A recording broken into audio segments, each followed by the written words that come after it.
আজকে ফেসবুকে একটা পোস্ট দেখলাম, একটা লোক পোস্ট করলো এভাবে, বলতেছে যে আমার একটা ভালো দালাল দরকার বিদেশ যাওয়ার জন্য।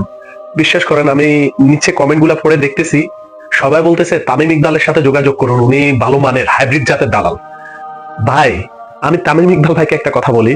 তামিম ইকবাল ভাই, আপনি ভালো একটা পাবলিক ফিগার ছিলেন, তো আপনি জানেন বাঙালিরা কিরকম, আমরা কিরকম দেশ প্রেমিক। আমরা আমাদের দেশের সাথে আমরা আমাদের বাপ মাদেরকেও ভুলে যেতে পারি। এখানে তো ইন্ডিয়া, আপনারা যে খেলা খেলেন, যে খেলা আমাদেরকে দেখান, আপনাদেরকে আমরা সাপোর্ট করতেছি একমাত্র আমরা আবেগপ্রবণ জাতি হিসাবে, না হলে আপনাদেরকে আমরা সাপোর্ট করার কোনো প্রয়োজনই হয় না, বুঝছেন? আপনাদের মতো দালাল, যেমন ধরেন আজকে দেখলাম মেহেদী মিরাজ, আরো মিথুন টিথুন, এরা এই কোন স্যারের নাম, নাজমুল স্যার মেবি, ওনাকে পদত্যাগ করার জন্য আপনারা একটা সম্মেলন করছেন। ঠিক আছে, আপনাদের সম্মেলন করছেন, আপনাদের রুটি রুজিতে উনি আগা দিছে, আপনারা কোনো কাজ না করেও টাকা পাচ্ছেন, যেহেতু আপনাদের চোখে আঙ্গুল দিয়ে ওইগুলা দেখাই দিছে। এখন নাজমুল স্যারকে আপনাদের আর পছন্দ হচ্ছে না, ওইটা না হওয়ার কথা। যেমন ধরেন আপনারা কিরকম টাকা পাচ্ছেন জানেন? আমি তো ঘুমাইতে পছন্দ করি, ধরেন আমি এখন ঘুমাচ্ছি, ঘুমানোর পর হঠাৎ করে একজন এসে বললো যে তুমি যদি টানা 8 ঘন্টা ঘুমাইতে পারো তাহলে তোমাকে আমি $5,000 দিব। তাহলে আমি ঘুমো পাইলাম, টাকা পাইলাম। এরকম আপনাদের অবস্থা, এখন আপনারা ঘুমায় টাকা পাচ্ছেন। ঠিক আছে, তো আপনাদের এত বাদটা কিসের ভাই?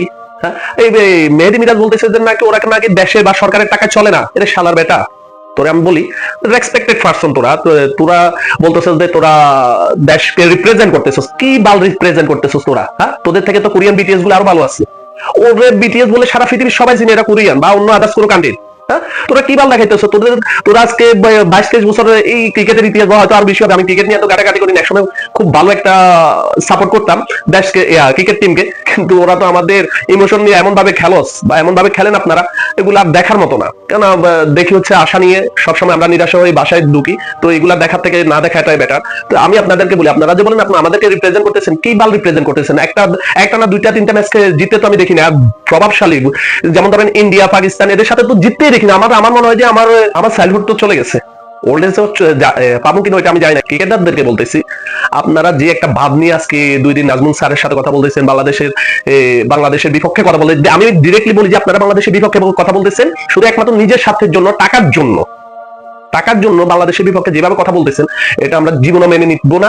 আর আমি মনে করি যারা সচেতন সমাজের আছেন, তারা, আমি মনে করি যারা ডাইহার্ড অনেক ফ্যান আছেন যে ক্রিকেটের, আমি তাদেরকে বলি ভাইয়া একটু আবেগ না বিবেক দিয়ে কাজ করুন। এই দেশের যারা খেলোয়াড় আছে তারা সম্পূর্ণ সবগুলাই লুবি। এদের মধ্যে কোনো দেশ প্রেম নাই। এরা যেমন ধরেন কিছুদিন আগে হাদিবে মরছে, কারো কোনো পোস্ট নাই, কিছু নাই, কোনো সহানুভূতি। এখন যখন নিজের গপ্পে আগুন লাগছে, এখন সবাই নাজমুল স্যারকে হাঁটাও, এ করো ওই করো।